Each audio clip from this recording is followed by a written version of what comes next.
তো বন্ধুরা, আজকে আমরা দুটি বিষয় নিয়ে কথা বলবো। এক নম্বর হলো আমাদের জিদ্দার নতুন আপকামিং মুভি, কেউ বলে বিপ্লবী, কেউ বলে ডাকাত। তার ফার্স্ট লুক এসেছে, মানে ফার্স্ট পোস্টার, যেটা দেখে মানে মজা লাগলো। কারণ জিদ্দার যেটা পুরনো লুক ছিল, সাথী সঙ্গীতে যে লুকটা ছিল, সেই লুকটাকে আবার রিক্রিয়েট করা হয়েছে। সেটা দেখে মনে হচ্ছে যে না, এই মুভিটার পিছনে স্পেসিফিকলি ভাবে একটু জোর দেওয়া হচ্ছে, খাটা হচ্ছে। দেখা যাক মুভিটা ফাইনালি কেমন হয়। প্রথম লুক বা ফার্স্ট লুক দেখে তো বোঝা যাবে না যে মুভিটা কেমন হতে চলেছে। রঘু ডাকাতের মতো যেন না মুখ থুবড়ি খেয়ে পড়ে যায়। তো সেটাই আমি চাইবো যে জিদ্দা যেন এই মুভিটাতে ভালোভাবে পরিশ্রম করে। কাহিনী হলো আসল, ছবির জোর। তো দেখা যাক ফাইনালি ছবিটা কেমন হতে চলেছে।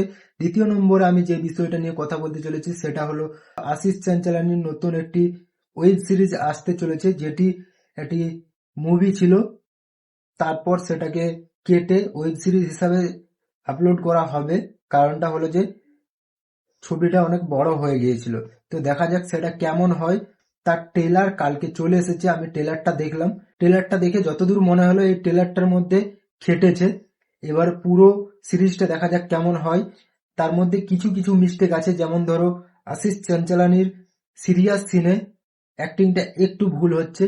একটু মনে হচ্ছে যেন যে ইউটিউব ভিডিওর মতো হয়ে যাচ্ছে। দেখা যাক, তারা নিজেদের মতো করে সিরিজটাকে বানানোর চেষ্টা করেছে।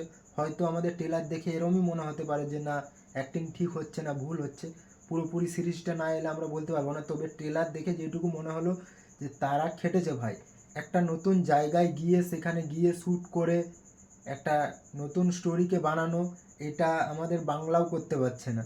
তো আশিস চাঞ্চলানি ভাই ইউটিউব থেকে এই জিনিসটা করছে, মানে দেখা যাক কেমন হয়। যদি সে সাকসেসফুল হতে পারে ভাই, পুরো ইউটিউব কাঁপিয়ে দেবে। কারণ আজ অবধি কেউ ফ্রিতে ইউটিউবে এইভাবে বড় বাজেটের মুভি করে আপলোড করেনি।